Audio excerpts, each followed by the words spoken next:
Garros. Avec Axel May pendant toute la quinzaine de Roland Garros Europe 1, radio officielle du tournoi. Bonjour Axel. Bonjour. La question qui fâche, la terre battue de Roland Garros a-t-elle souffert de la météo pluvieuse de ces derniers jours ? En tout cas, c'est ce que dit Novak Djokovic, vainqueur hier soir dans la douleur de l'Argentin Cerundolo en 5-7. Le numéro 1 mondial s'est plaint d'un genou, mais surtout de l'état de cette terre battue.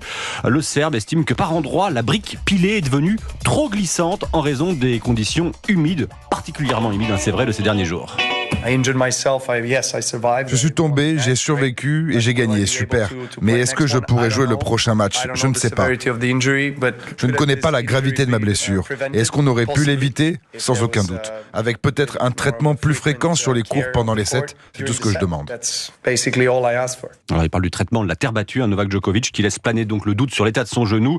Et lui, il aurait aimé que le court soit balayé très régulièrement pour mieux répartir la brique. Ouais, il a fini le match sous anti-inflammatoire. Novak Djokovic, on a hâte d'avoir de ses nouvelles. Alors rassurez-nous Axel, c'est pas l'état de la terre battue qui a eu raison de nos tricolores. Non, j'aurais tendance à dire que c'est plutôt leur niveau. La dernière représentante tricolore, Varvara Gracheva, a été battue hier en début de soirée en 2-7 en huitième de finale par la Russe Mira Andreeva, 17 ans seulement. Mais même dans la défaite, Gracheva a le sourire. Honnêtement, je prends que le positif dans ce tournoi. C'est le premier chelem avec un rapport français.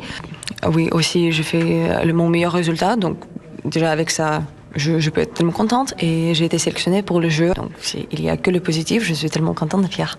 Voilà, alors la dernière fois qu'il y a eu des Français en huitième de finale, c'était donc en 2020 avec 2024. Et puis pour remonter un peu plus loin, quart de finale, c'est 2016, Richard Gasquet, 2017 chez les filles avec Mladenovic et Garcia. Et puis alors, les demi-finales, là, il faut remonter encore plus loin. 2015, Joe Wilfried Tsonga. 2011, Marion Bartoli. Il faut changer quoi pour que les Bleus passent au moins le stade des huitièmes de finale, Axel ?